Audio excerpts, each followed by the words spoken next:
The starting point of your movie is the fire at the collective nightclub in Bucharest.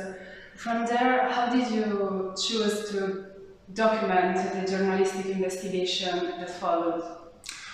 I think we wanted to understand more about the Romanian society and the changes was starting in the society, which means that really a young generation finally demonstrated against the incredibly corrupt political class. And seeing how the politicians, the corrupt politicians together with corrupt doctors have lied and have killed these patients, it became clear to us when we tried to understand how to make the film, to understand society, that the best angle might be to follow investigative journalists that uncover the lies of the politicians and the doctors. Now, with documentaries like yours who expose a certain corrupt political game, sometimes those who are in power don't like being exposed this way. Have you met any resistance while making the movie or after it was released?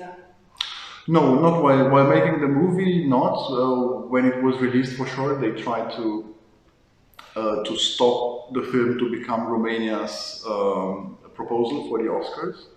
But they didn't succeed, and it would have become a big scandal if they would have tried it further. But I think that the film is not specifically pointing to a certain politician or a certain person, because I think it's more important to understand through the film how these people, and even those that will follow them and will be even more corrupt, as it happens now in Romania, you know, the liberals that replace the Social Democrats are even more horrible and more dangerous and the president of the country than they were before.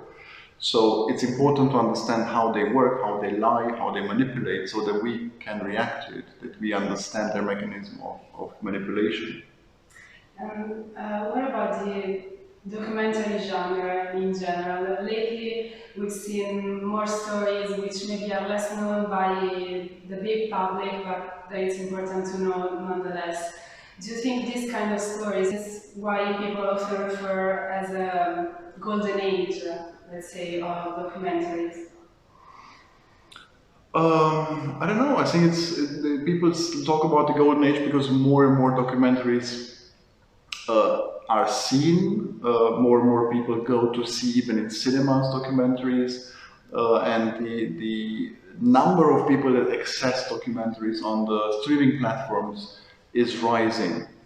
So it's clear that people have a need for story that reflect the world they're living in.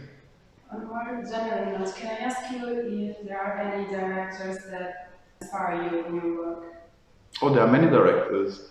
You know, it's a strange question every time, you know, because sometimes people say like, "What's your favorite films?" You know, this is changing every year, basically. You know, you don't have, because it depends on the themes that you're interested in, the films that you discover in it.